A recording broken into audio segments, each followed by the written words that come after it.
Você ainda não está inscrito nesse canal? Aproveita para se inscrever agora. E quais são os pilares de um ser humano bem desenvolvido? Tem alguns pilares ali que a gente pode focar. Isso me remete muito a pensar em valores, né? Em valores, apesar de ter uma certa subjetividade. Mas assim, nós fomos feitos por movimento. O sujeito ele pode ser bom do jeito que for, inclusive no mundo empreendedor. Aquela visão mesmo do grande executivo da multinacional, o presidente de empresa que está muito acima do peso, aquilo coloca em xeque muitas coisas, porque ele não está tendo uma boa nota, por exemplo, em cuidar de si, da própria saúde. E gestão, ela precisa ser vista globalmente, né? Chega um momento que o sujeito que não faz a gestão do seu próprio corpo, que é a casa onde ele mora, ele vai ter um teto onde ele não vai fazer, ele não vai evoluir em um determinado momento com a empresa para fazer gestões mais complexas, mais sublimes, mais soberanas. Você não concorda? Tá? Totalmente. Então isso é um pilar.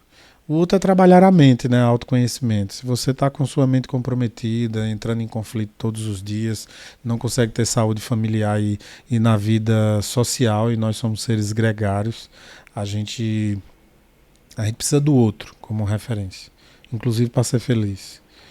Então, assim, essa habilidade social eu também considero um pilar, né?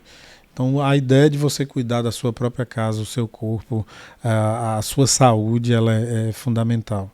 A ideia de cuidar do ambiente social onde você vive, das pessoas que você interage, como você contamina o outro positivamente, e é assim que eu espero, isso também eu considero um pilar. E o outro pilar é o conceito da espiritualidade. Porque, querendo ou não, por mais que você não queira entrar em nenhum aspecto de religião, e não é a minha intenção aqui, a espiritualidade é um fenômeno. Não há quem negue a espiritualidade. Você pode pegar os mais céticos, né? Por exemplo, há quem diga que no leito de morte Steve Jobs olhando assim, já faltando milésimos de segundo para ele realmente desligar, a última expressão dele foi uau! Tipo, ele estava curioso, ele estava morrendo e curioso ali em ver aquele fenômeno acontecer. Ele assistiu à morte dele, ele acompanhou, ele viveu literalmente aquele processo, consegue entender? Uhum. Então, assim, eu vejo essas condições assim que envolvem a espiritualidade como uma coisa que antes de você estar no seu leito de morte ali no último milésimo, e há quem diga que passa uma memória muito rápida de tudo que você viveu ali naquele momento, que você consiga fazer esse recapitular o tempo todo e se conectar, né, com o processo da espiritualidade maior, que eu considero uma coisa fundamental. Você acha que tem algumas formas de estimular esse lado espiritual?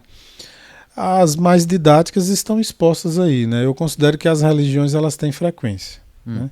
Cada religião trabalha em um nível, em uma certa frequência ali da espiritualidade. Mas eu vejo muita gente espiritualizada que não precisa necessariamente de um formato didático. Por exemplo, quando eu falo em formato didático é assim, ó, por exemplo, tem pessoas que todos os dias têm a necessidade primais de, antes de dormir, fazer uma oração programada. Tem pessoas que conversam com um ser superior, mentalizando sob medida o que ele deseja para a vida dele. Nada, aquele fortalecimento diário ali está sendo dito tão simplesmente, não só, mas tão imediatamente para a sua própria mente inconsciente. Aquilo fica gravado. Você começa a ter comportamentos que não exigem o teu esforço consciente diário, porque todos os dias tu reserva um tempo para fortalecer aquela intenção. Isso também é espiritualidade. Sim. Né? E eu costumo dizer que a mente inconsciente é onde a ciência toca o dedo de Deus. Porque, Gabriel, presta atenção no que eu vou falar agora. A mente inconsciente ela não tem tamanho, ela não tem dimensão. Você não consegue dizer nem precisar se a mente inconsciente realmente está na estrutura cerebral. Ela pode ser a nosso grande iCloud. Pode ser nossa grande nuvem, considera conectada com o universo. E o fato é que a gente faz muita coisa inconsciente. E o fato é que a nossa consciência é tão simplesmente uma luz, um foco que a gente bota no que a gente está prestando atenção naquele momento. Deixou de prestar atenção, ela imediatamente volta para o aconchego e o colo da mente inconsciente. E uma mente, seja ela inconsciente ou consciente, quando ela se expande, ela nunca mais volta para o tamanho original. E a única coisa que há de se ter o conhecimento no universo que é infinito é o próprio universo, que é infinito porque ele continua crescendo todo dia. Como o tempo não vai parar, ele é infinito por isso.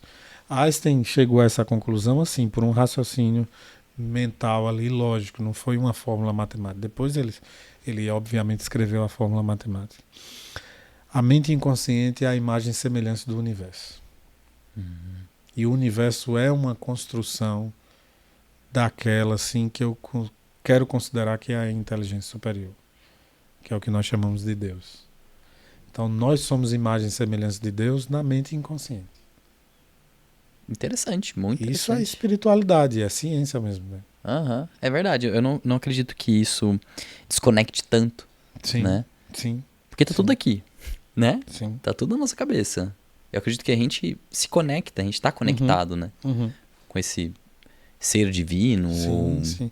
A espiritualidade é necessária, ela é muito necessária, porque as pessoas que se pautam tão simplesmente em um processo científico randomizado, duplo cego e provado na academia, não deve esquecer que tem muita coisa que não foi provada lá, porque não houve criatividade para se fazer um experimento que prove.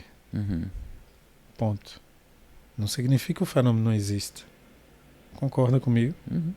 Então, assim, há de se ter bastante criatividade e é por isso que a academia não para. Porque todos os dias se apresenta pesquisas, experimentos, projetos científicos que visam provar coisas que a sociedade suspeita, mas não tem como dizer que é. Mas então, será que não está faltando a elaboração criativa dos grandes gênios para provar coisas como historicamente já se faz? Então, assim, muitas vezes, pela sensação que a espiritualidade provoca, porque, assim, no mundo empreendedor eu já vi muitas coisas. Hoje eu vinha com um Uber que me chamou bastante atenção. Hoje ele tem um serviço em São Paulo que ele virou um motorista particular de confiança de celebridades. Legal. Então o cara liga para ele, ó, me pega aqui em Guarulhos, me pega em Congonhas. Ele falou para mim assim, ó, há 5 anos atrás eu estava no fundo de um quarto, emprestado na zona norte de São Paulo. Eu estou me sentindo muito bem como eu estou agora. Isso é a característica empreendedora nata. É o sujeito transformar uma ideia e ir revertendo toda a situação da vida dele. Literalmente, os empreendedores, na minha visão, são os alquimistas do mundo atual. O alquimista antigamente era aquele sujeito que transformava metal em ouro.